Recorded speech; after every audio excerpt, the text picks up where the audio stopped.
Bismillahirrahmanirrahim. Assalamualaikum warahmatullahi wabarakatuh. Apa kabar kalian semua? Semoga kalian semua selalu diberikan kesehatan, diluaskan rezekinya, dipanjangkan umurnya bagi setiap orang yang masih setia untuk menonton video-video dari Biang Wali dan juga mempelajarkannya. Semoga apa yang saya ajarkan bisa bermanfaat untuk kehidupan Anda.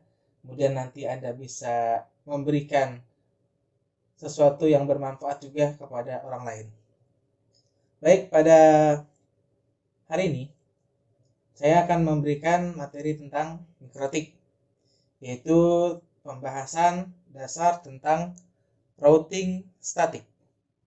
Tapi sebelum kita lanjut, silahkan di like dulu channelnya, di subscribe bagi yang belum subscribe, kemudian dinyalakan lonceng notifikasinya agar channel ini terus berkembang dan terus semangat dalam memberikan materi-materi yang bermanfaat. Baiklah, kita mulai. Materi hari ini saya akan mengajarkan tentang bagaimana melakukan routing pada router mikrotik. Jadi kalau namanya routing, ya tergantung nanti perangkatnya yang digunakan apa. Apakah dia mikrotik gitu, apakah dia Cisco, apakah dia nanti Juniper, jadi beda-beda. Tapi konsep dasarnya tetap sama. Yang beda itu adalah konfigurasinya saja. Seperti contoh di bawah ini, saya memiliki topologi. Saya memiliki 3 buah router. Yang pertama ini adalah router 1. Kemudian ini ada router 2 dan router 3. Di router 1 ini dia memiliki 2 network. Yang pertama adalah network 192.168.10.0. Oke. Kemudian yang kedua, ini dia memiliki jaringan 10.10.10.0. Nah, artinya di sini pada misalnya ini headernya header yang di atas ini untuk menghubungkan ke sesama router nih, headernya header 1. Saya tulis di sini header 1 dan di sini adalah header 2.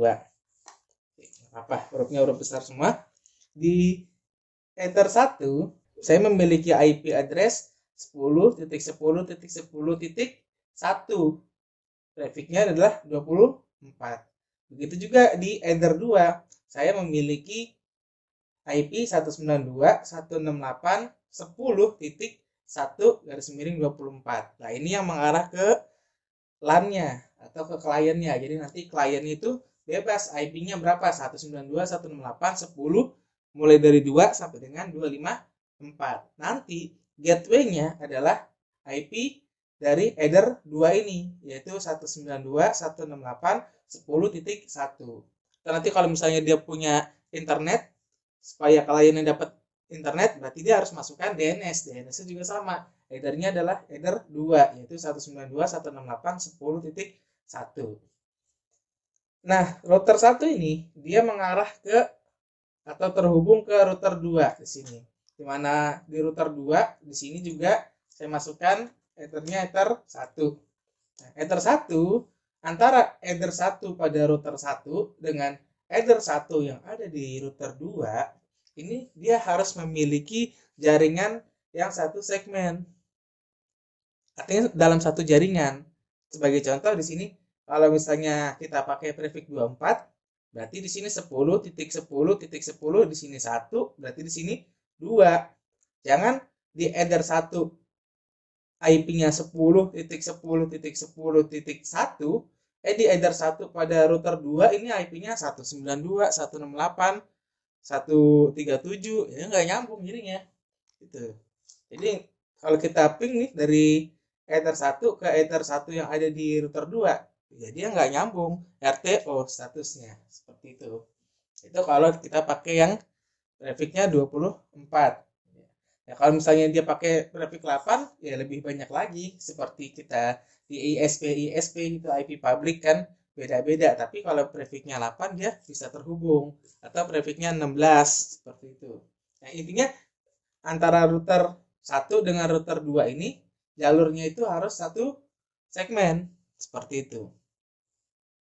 Nah, kemudian di router 2 dia punya 3 jaringan ya. Di sini ada yang 10.10.10.2, di sini 192, 168, 11.10 gitu ya. Jadi yang namanya gateway itu nggak harus satu, ya bebas 192, 168, 11.10. Ya nanti kliennya adalah dari 1 sampai dengan 9 dan dari 11 sampai 254. Yang 10-nya jangan dipakai lagi karena 10-nya sudah masuk ke alamat gateway daripada ada header, misalnya header 2 juga di sini seperti itu.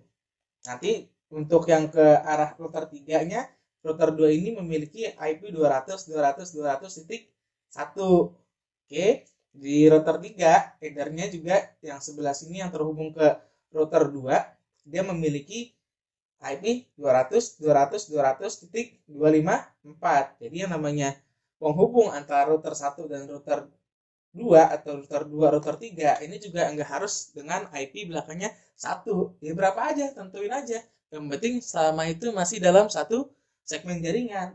Mau di sini 1, mau di sini 100, ya nggak apa-apa, nggak masalah. Gitu ya. Dia hanya sebagai gateway aja, penghubung. Seperti itu.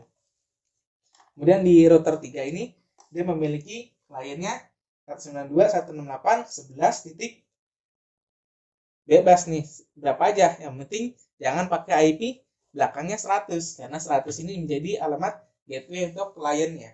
Seperti itu. Oke, itu pembahasan awal. Pembahasan kedua, bagaimana caranya kita menghubungkan jaringan yang ada di sini bisa connect ke sini atau bisa connect ke sini. Nah, itulah fungsi dari routing. Routing itu adalah menghubungkan alamat jaringan yang berbeda segmen. Kalau kita lihat kan di sini 192, 168, 10, ya kan? Belakangnya bebas. Di sini kita mau terhubung ke 192, 168, 11.0. Bebas 1 sampai dengan 254. Kalau kita pakai switch ya nggak bisa karena udah beda segmen jaringan atau sudah beda networknya. Nah, fungsinya routing adalah dia menentukan jalur lewat mana supaya alamat yang berbeda segmen ini bisa terkomunikasi ke sini, seperti itu ya. Nah, bagaimana cara membuat routing? Nah, sebelum Anda membuat routing, Anda harus pahami dulu konsep dari routing. Routing itu ada dua, ada yang namanya routing statik, ada routing dinamis. Nah, yang kita pelajarin adalah routing statik, di mana jumlah klien yang mau di routing itu nggak banyak, ya antara paling 1 sampai dengan 5, ya paling banyak misalnya 10, udah banyak lah gitu. Nah, kalau routing dinamis itu kita gunakan untuk jaringan yang skalanya besar. Ya. Keuntungannya apa? Kalau misalnya kita pakai routing statik nih, ya kita gampang mantaunya karena jumlahnya sedikit.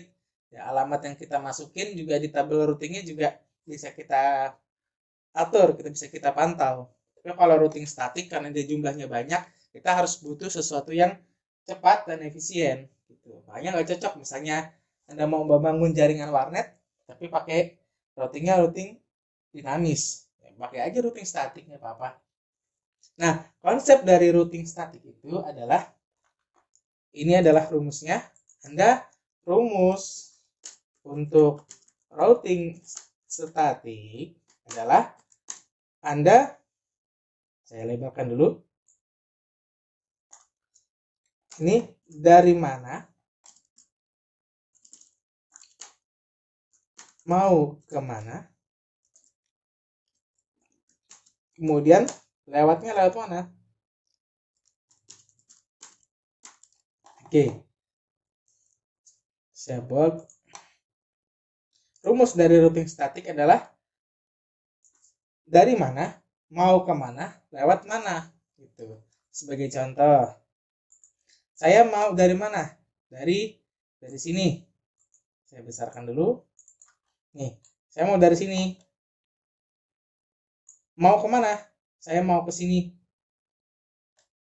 Lewatnya lewat mana? Apakah dia lewat 10 10 10 10.1 atau 10 10 10 10.2 atau 200 200 200 200.1 ataukah 200 200 200.254. Nah, pertanyaan yang terakhir adalah lewat mana? Ketika kita menggunakan routing statik, lewatnya adalah lewat next hop atau pintu tetangganya. Oke. Nah, ini kan router 1. Router 1, ini pintu keluarnya. Pintu header 1 adalah pintu keluarnya nih. Nah, dia pintu tetangganya adalah pintu depannya ini. Oke, jadi jalurnya kan keluar dari sini masuk ke sini. Gitu ya. Jadi kalau dari mana? Dari sini. Mau ke mana? Mau ke sini. Maka lewat pintu, itunya adalah pintu header 1 pada router 2. Seperti itu. Kemudian mau dari mana? Saya mau dari sini. Mau ke sini. Oke. Kemudian pintu yang dimasukin yang mana? Apakah 200 201 atau 200 200 254? Ya tetap, berarti lewat mana adalah lewat tetap pintu header 1 juga. Seperti itu. Ya, Anda mau lewatin tetangga, mau ke rumah tetangga kedua, tapi Anda masuknya lewat maaf, Anda mau ke tetangga nomor 3 rumahnya, tapi pintunya itu harus masuk lewat tangga nomor 2, seperti itu. Oke, bisa dipahami. Oke, saya analogikan lagi. Anda mau dari mana? Dari sini. Mau ke mana? Mau ke sini. Lewatnya pintu adalah R2, yaitu 200 200 200.1. Oke. Mau kemana lagi? Saya mau ke sini, Pak. Oke, berarti pintunya adalah tetap dari sini ke sini masuknya.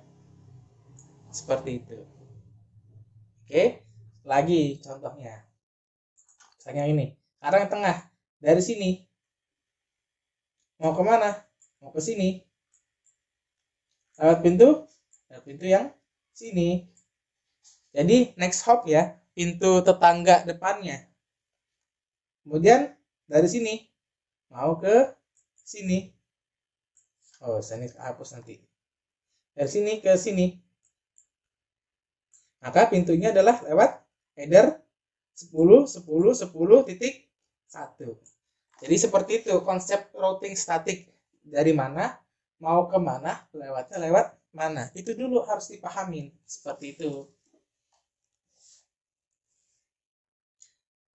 Oke, sekarang sudah paham ya. Nah, sekarang kita akan coba praktekkan. Supaya nggak ngejelimet, saya akan contohkan pada dua aja dah. Dua buah router. Ya, ini yang router 1 dan router 2. Ini router yang ini dengan router yang ini. Nanti router yang 3 Anda buat sendiri aja. Nah, kali ini kita belajarnya pakai virtual juga. Nah, kita pakai virtual. Jadi kali ini kita belajarnya pakai virtual aja. Karena kalau untuk routing dasar seperti ini pakai virtual udah cukup buat belajar. Jadi kalau misalnya punya router 3 ya nggak apa-apa, cobain aja. Tapi kalau pakai virtual ya nggak apa-apa, yang penting kita bisa coba. Nah, nanti di VirtualBox Anda siapin aja install routernya pada router 1 dan router 2. Di sini saya sudah install ini routing 1 dan routing 2. Saya ajarkan caranya menggunakan command prompt aja kali ya. Oke. Kita buat dulu. Di sini kita cek IP. Di sini dulu ya, kita coba di routing 1 dulu. Yang untuk di sini kita memiliki IP 192.168.10.1 dan 10.10.10.1. Oke. Di sini kita cek dulu IP address train. Ini boleh kita singkat seperti ini. Enter, masih kosong. Kita tambahkan IP address address. Kita buat 10.10.10.10.1 garis miring 24 untuk interface header jangan kasih spasi ya, header 1. Oke, kita sesuaikan dengan yang ada di gambar. Kemudian kita buat lagi, kita kosa ketik, kita tekan panah ke atas saja, tinggal kita ganti aja di sini. IP address, add address, kemudian 192.168.10.1 untuk interface header 2. Oke, sampai sini kita bisa lihat IP address print. Nah, maka muncul addressnya adalah seperti ini. Nah, pada router 2 kita memiliki header 1 10.10.10.2 dan header 2-nya ini adalah 192.168.11.10 ya. Sini kita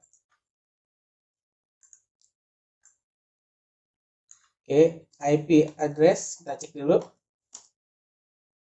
Print ya, PR.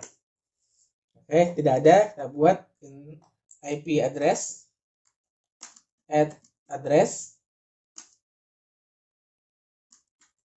kemudian kita masukkan 10.10.10.2, grafiknya 24 untuk interface header 1.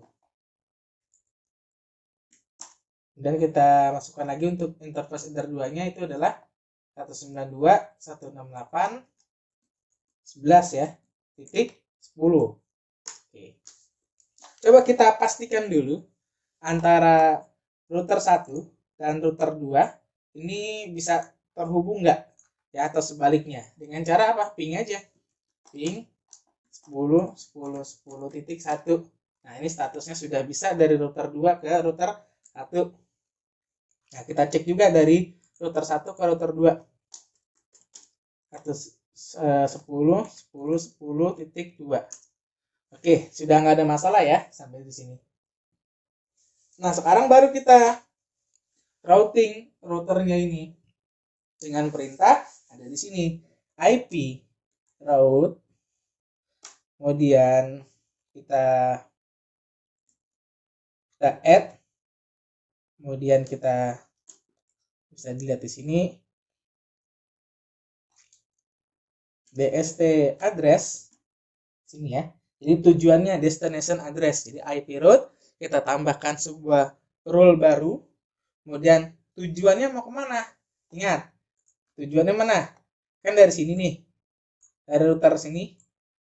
Ya, kita mau 192.168.10 ini bisa terkoneksi ke IP 192.168.11 titik sekian-sekian itu ya. Berarti dari sini mau ke sini, destination address-nya di sini, maka tujuannya adalah 10.10.10.2. Berarti di sini destination address-nya adalah 192.168.11.0 garis miring 24. Artinya siapapun IP yang memiliki 192.168.11.1 sampai dengan 254 ya, maka nanti pintunya adalah gateway-nya lewat mana? Berarti lewat 10.10.10.2. Oke. Enter. Lakukan hal yang sama juga pada router 2. Router 2 gimana? Dari sini kan? Dari sini. Ini dari sini. Dari network 11 mau kemana? Mau ke sini. Ya, mau ke sini. Terus nanti ini adalah destination address-nya. Jadi 192.168.10.0 dengan destination address ini. Kemudian gateway-nya adalah gateway di header 1 yaitu 10.10.10.1. Nah, di sini adalah IP route.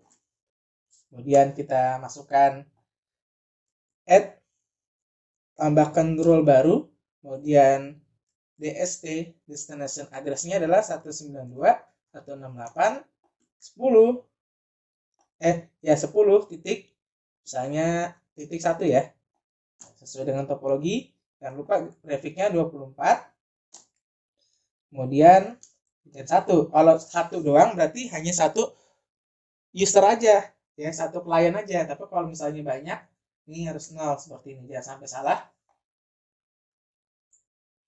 Kemudian adalah gateway-nya lewat 10.10.10.1. Oke, jadi IP route tambahkan add itu adalah tambahan dari menambahkan role baru atau perintah baru. Destination address adalah tujuannya ke network 192.168.10.0 prefix 24 dengan pintunya atau gateway-nya adalah lewat 10.10.10.1. Kalau sudah, enter. Nah, dari sini ini sebenarnya kalau kita ping dari network sini yang ada di sini, mau ngeping ke network yang ada di sini yang 192.168.10.1 ini harusnya sudah bisa ya. Nah, kita coba dulu. Misalnya dari router 1 saya coba ping 192.168.10.11.10. Oke. Nah, ini sudah jalan seperti itu. Ini artinya routingnya sudah berhasil. Di sini juga di router 2 kita coba ping 192.168.10.1. Oke. Nah, sampai sini sudah selesai. Sekarang kita tinggal coba ke kliennya. Kali ini kita masukin deh kalau memangnya pengen lihat lebih dalam lagi, pengen lihat lebih nyata bukti realnya bisa digunakan di klien atau enggak. Ya, sekarang kita coba. Sebenarnya sih nggak pakai klien juga, yang penting kita ping ke gateway-nya, yang penting udah bisa. Kalau ping ke gateway-nya udah bisa, ya udah sebenarnya udah bisa. Ya, sekarang kita terapin ke kliennya. Oke, sekarang kita sudah nyalakan dua buah klien di sini. Ini ada dua buah klien, saya menggunakan Windows 7. Nah, sekarang kita setting aja di sini. Di bagian IP address, yaitu ada di control panel. Kemudian ada di network and internet. Kita masuk ke network and sharing center. Masuk change adapter setting. Nah, udah kita tinggal ganti saja di sini IP-nya, klik kanan properti. Kemudian pilih IP versi 4. Nah, sini IP versi 4 ya. Kemudian kita obtain dulu, kita hapus.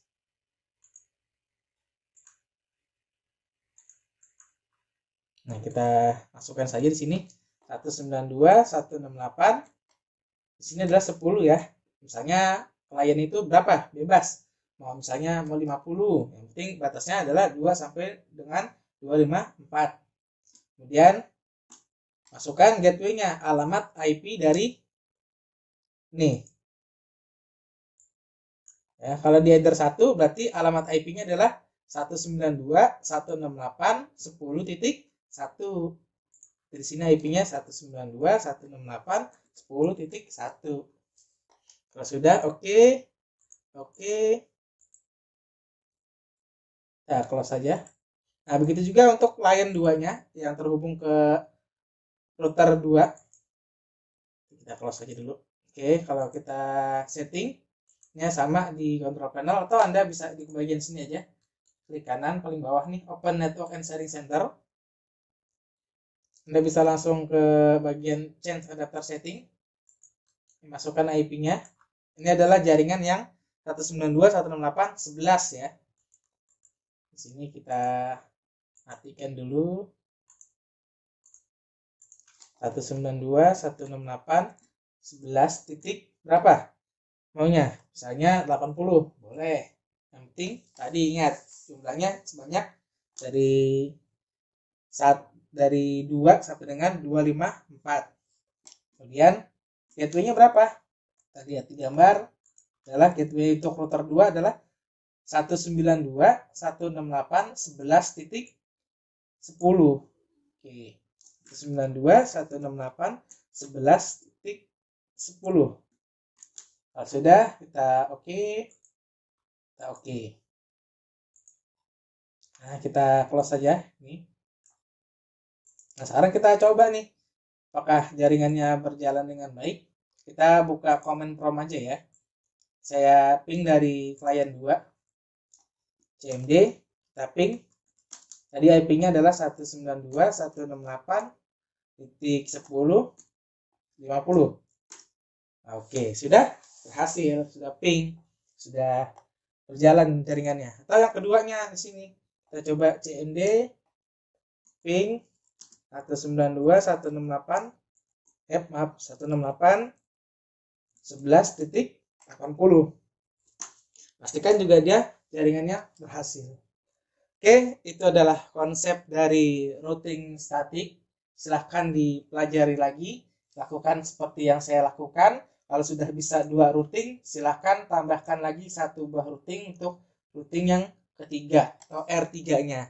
Lakukan juga sering-sering melakukan konfigurasi routing statik, nanti lama-lama Anda akan terbiasa. Memang kalau dari awal masih bingung memahami rumus dari mana mau kemana lewat mana. Tapi kalau Anda sering mencoba, berarti lama-lama Anda sudah terbiasa sendiri seperti itu. Jadi intinya dari jaringan komputer yang kita buat itu adalah connect atau terhubung. Ketika di ping, ya udah dia connect, replay gitu. Adapun nanti kalau Anda mau setting tambahan seperti firewall atau proxy, manajemen bandwidth, ya itu mah urusan gampang. Yang penting jaringannya connect dulu. Kalau sudah connect, lakukan apapun yang Anda bisa. Seperti itu.